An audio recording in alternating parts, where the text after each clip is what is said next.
Jacksonville is the largest city land-wise within the United States. However, you can travel throughout the entire Jacksonville by taking the Highway 295, also known as 9A. So you can access the entire city that way. There are also other highways that intersect within the city, so it's easy to get around.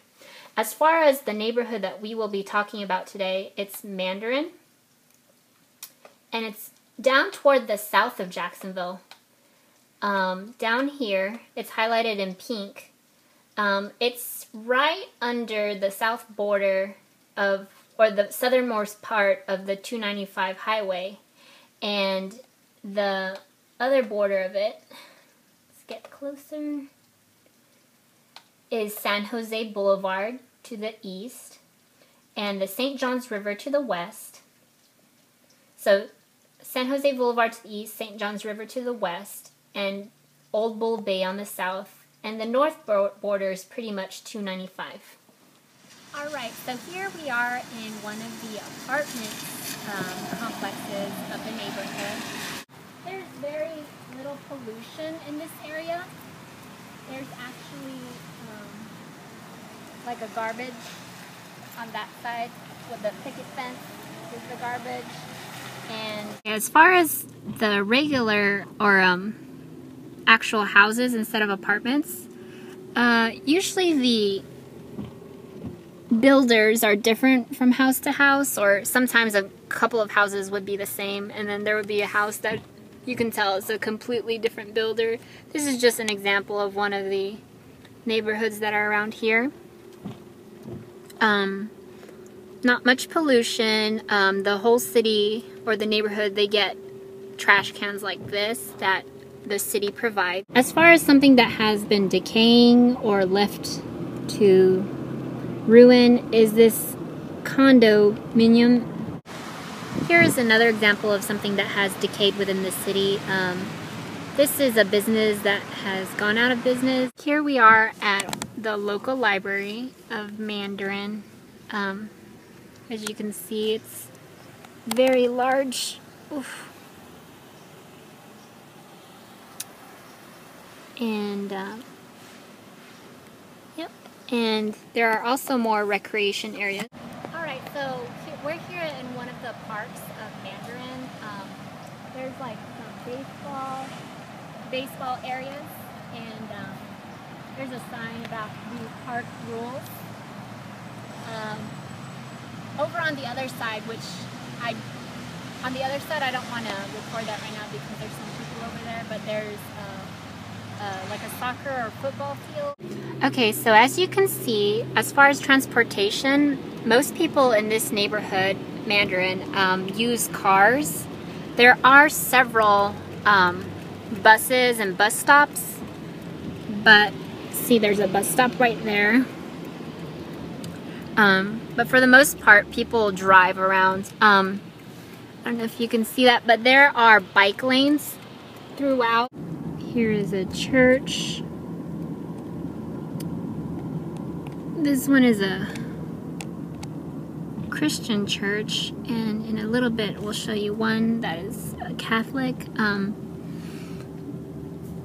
Oh, right here is the Catholic church right next door. Here's an example of a private school, public elementary school, and upcoming is a police station to show you some of the safety of the area. There's a lot of police cars that are parked throughout the neighborhood. So there aren't much hospitals around this area. It's like outside the neighborhood but directly out of it.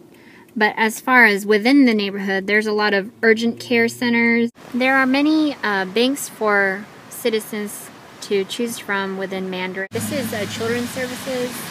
They provide information for children that need help through the state because of displacement issues or anything like that. When I showed the bank earlier, I think that that is important for people to have security. Like if we discuss the banking or the ability to have a loan for people to build a life or get a house or anything like that. That is not possible in many third world countries. That's why there's charities such as Opportunity. In this neighborhood, there, as far as places to eat, there are quite a few Brazilian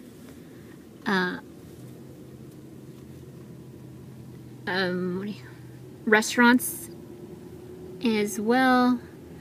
There's Chinese food, Indian, and this is a Middle Eastern restaurant.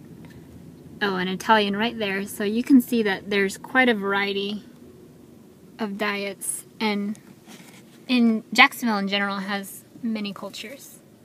There's not much of elderly population in this area, but we do have quite a few nursing homes here, so I guess in those small communities there would be a high population, but overall it's a lot of families with young children, because the University of North Florida in Jacksonville is more toward the eastern side of that highway I was telling you about, and as far as socioeconomic status, this area is more of a middle class. About near the St. Johns River, you have more of the affluent housing, as well as the beaches area, and that would be on the eastern side of Jacksonville. Now on the western and northern side of Jacksonville is more of the poorer areas. We have more homeless shelters there. So you can see that the traffic earlier, how much traffic there is. And that was before the 5 o'clock when people would get out of work. So, but thank you for coming with me on this journey to learn more about the Mandarin neighborhood of Jacksonville.